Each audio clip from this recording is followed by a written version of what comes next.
Special welcome back to Diplomatic Perspective. Well, this is a special edition right here. I told you I'm going to be joined by someone from the United States of America to discuss the just concluded election. The atmosphere is still stirred up even though the election has been concluded. And joining me today all the way from Pennsylvania, USA, is the Director of Sustainability, Bucknell University, in the person of Dr. Victor Udo. He's going to be joining me via Zoom as we talk about the just concluded election in the United States of America. As it is right now, Trump re-election. What's the implication for Nigeria and Africa down to the world at last? Take two. So we'll be looking at the re-election of Donald Trump, its implication for the United States of America, its implication for Nigeria, Africa, and the whole world. What is going to be the implication? And of course, he's going to be adding his voice to the conversation. Good day. It's good to have you on the program, Dr. Udom. Thanks for having me. It's my pleasure to be with you. Hello.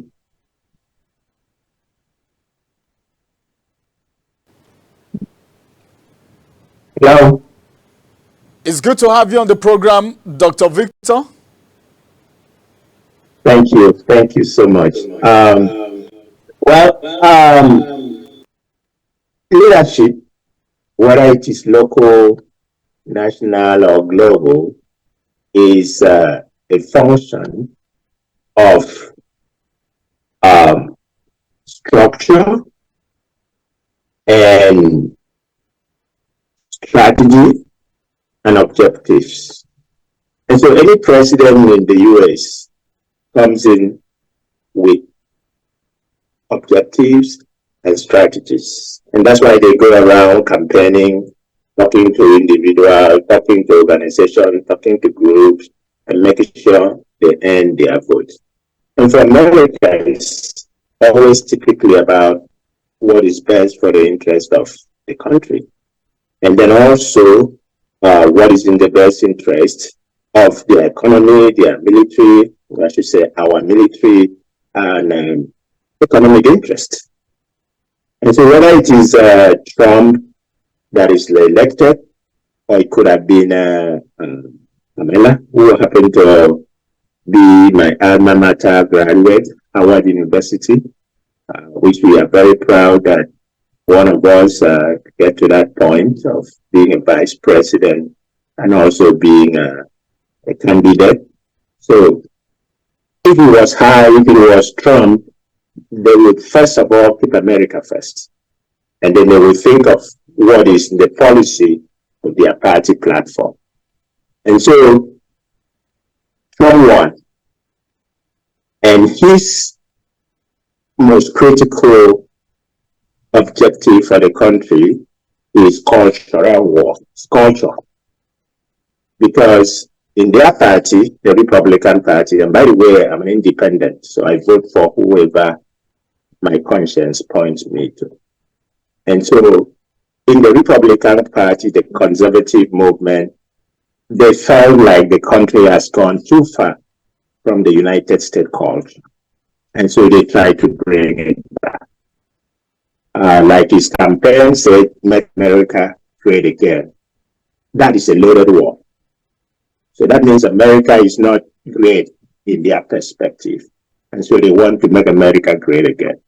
Which means, and some people probably also feel, that it's going to be more America-centric leadership, America-centric objective, America-centric strategies. That's not to say that if Kamala had won, it will be the same thing. But the approaches are different. And so from the world perspective, I think it has to be learning and negotiating, because Mr. Trump is a businessman, and negotiating what is in your interest, and also working with him to figure out what is in the interest of America. We talk about win-win in this situation. So people, different countries in different parts of the world would have the opportunity to negotiate with him because he's a businessman. That's how he thinks. And so when it comes to Nigeria, the big problem we have, I think, in Nigeria, whether it was Trump or another person, is Nigeria doesn't have the right structure. I'm not even going to talk about leadership. We claim to borrow our constitution and structure per se from America, but we don't have local, county, national government structures that would allow us to follow the American process. And so if we really want to benefit from the kind of leadership that America is providing, we got to look at the structure of our company, our organization, or our country. And that's why in my book I wrote Doctor, just for a minute. Hello, Doctor. I want to draw your attention to something briefly. You talked about the fact that this administration, the administration of Donald Trump, is going to be American-centric. That means it's going to be mostly centered on Americans. Now, what's the fate of the Nigerians who are in the United States? Not just Nigerians, but all the people who are in United States. I don't think there's anything to worry about. But if you are in the United States illegally from any part of the world, that's something to be worried about, because they claim there are 10 million illegal people who have come into America illegally, and some of them come with crimes. And so they're going to try and deport those people. All right. So if a Nigerian came here illegally, a Nigerian commit a crime here, like any person from any other country, they're going to make a way to send them back to their countries. Let's look at the policies of America right now. Talking about Donald Trump. Donald Trump is coming on the seat for the second time. Okay, this is re-election for him. What would you have to say about his campaign promises?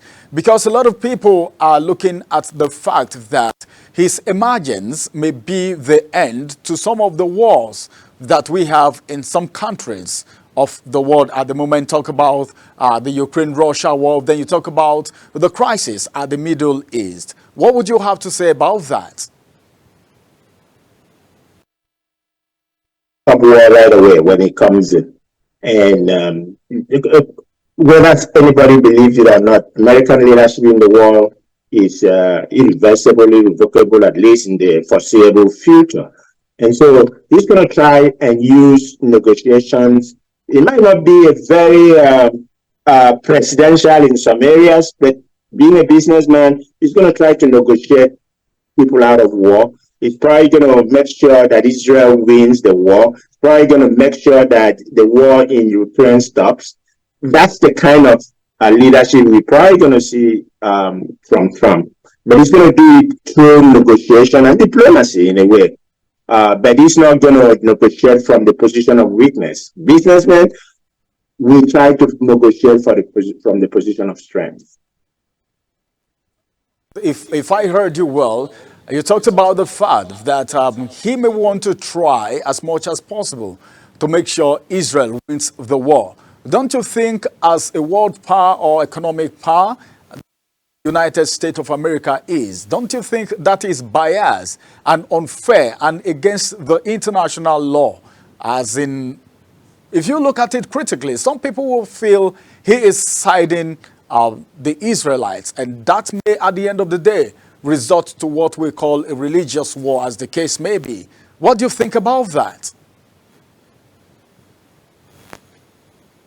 Like I say, the president of a country does what the people want, especially the Americans. So if the Americans have voted for him and for his party the way they did, that means it's in American interest for him to protect Israel. And I think that's the argument.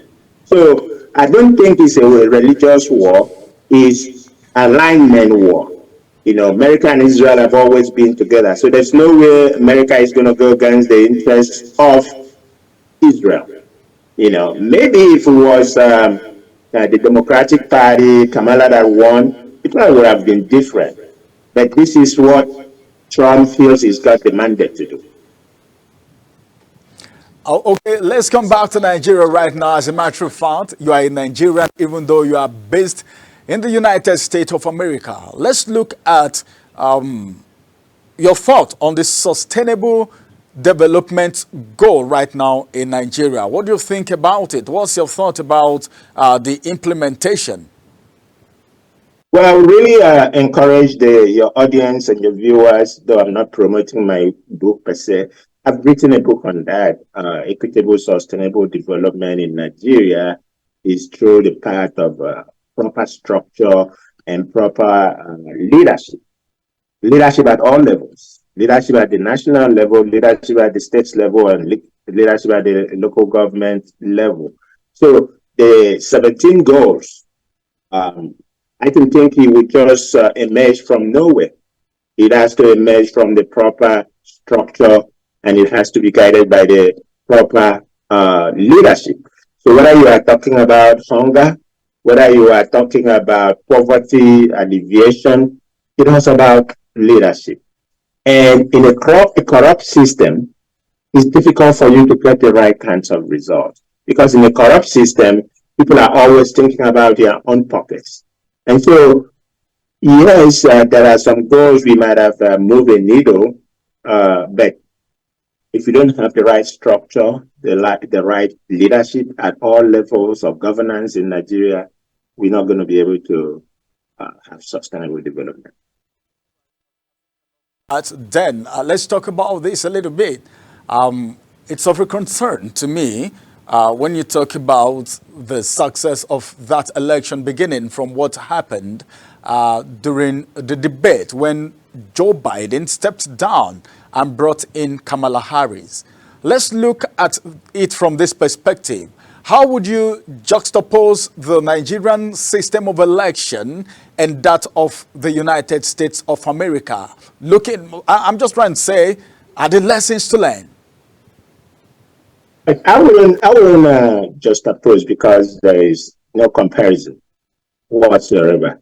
There was no individual writing of the result. The result was based on what the people, the Americans, said, which is what both Trump and Kamala, even though she lost, conceded and said the process was fine. So it's a matter of structure and process. We can't have a system where governors in the state just announce elections for local government, and if you look at it, every party in any state in Nigeria, all of their local government chairmen will win completely.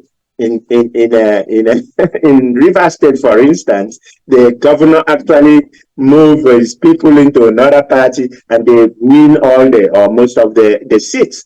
So the structure is weak. If you ask me the way forward, my thinking is, when I talk about restructuring, will be a system whereby key positions are elected. Judiciary are elected in the US. Some of the commissioners like Treasury and Accountant General, Treasury will be Commissioner of Finance in Nigeria Palace. They are all elected.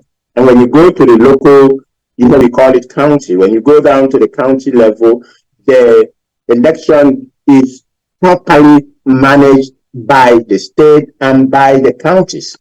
In Nigeria, in the national level, you just have one entity, INEC, announcing whatever. And once you announce the result, and you tell people to go to court. In the American system, you can go to court. We remember the case of Al Gore and George Bush. Bush went to court, but at the end, the law stands. Not individual opinion and power and money. So if you want to make a difference in Nigeria, we gotta take out the money thing and give power back to the people. Let the people select who they want. And at that point, it doesn't matter. Like in America, it doesn't matter who won. That's the will of the people. So we gotta find out a way to ensure that the will of the people stands in Nigeria. And if we really want to get something from Trump have already described Africa, and some of us might not be happy with the words he used. Maybe the word is terrible, But we can't deny the fact that corruption is the biggest problem we have. And so if we don't deal with corruption, we shouldn't even talk about comparing ourselves with America and then talk about sustainable development. Good to know. All right, let me ask you this because this is very important, not just for you, but for everyone at the diaspora, especially people living in the United States of America. What's your assessment of Nigeria-US relation? The relationship that exists between Nigeria and the United States? Under Trump? You mean under the Trump administration or in general? In general, and what's going to be happening January when Trump comes into office. You look at it from the general perspective, then you just forecast into the future probably what you are expecting, okay, as soon as Trump get into office by January. Yeah, in general, I mean, when I was growing up, there was Russia and there was then Soviet Union also, and there was the US. And so, depending on what your personal interest is, as a country, as an individual, you align with one of them. I think right now Nigeria is non-aligned. If we get help from China, we would take. If we get help from the US, we would take. If we get help from Russia or even Israel, we would take. And so Nigeria is a very interesting situation because you have the Muslims who have their own values, you have the Christians who have their own values. And so when you live at the national level, you have to find a balance. And so once you have a balance as the leader of a country, again, as I say, going forward, Trump is a businessman. You have to find a way to identify what is in it for your country, and then you figure out the strategy. I started by talking about strategy and objective. You figure out the strategy to deal with the current president. And we know that presidencies in America does not last forever. If you are not good enough in the first 4 years, they will vote for you. If you are good enough for another 4 years, they give you 8 years. And if you have leaders in Nigeria that can align with the strategy of where they are going and what is in it for us and what is in it for them. In my own case, I'm both sides, and them and us. That will help us to gain what we want from America. And America also would like to gain what they want from Nigeria. That's what a win-win diplomatic relationship stands for. Doctor, this is going to be the size of the conversation right now. On the final note, before I let you go, what would you have to say to Nigerians who are, by all means, trying to migrate to the United States and other parts of the world? I mean, some are doing it legally, some are doing it illegally. So what would you have to say to Nigerians in general? There is the issue of brethren, and there is also the issue of competency exploitation. I think there are both two challenges. If it was good in Nigeria, people wouldn't want to leave, and especially the most competent and professional people like doctors, nurses, engineers. The people will have to, in a free environment, free society, free global entity, people would want to go to where they think it's going to be better for them. But you got to do it legally, especially coming to the US. When I came to the US some years ago, I came as a student, and I stayed as a student. I didn't break the law. And today, by God's grace, I'm comfortably an American Nigerian or Nigerian American.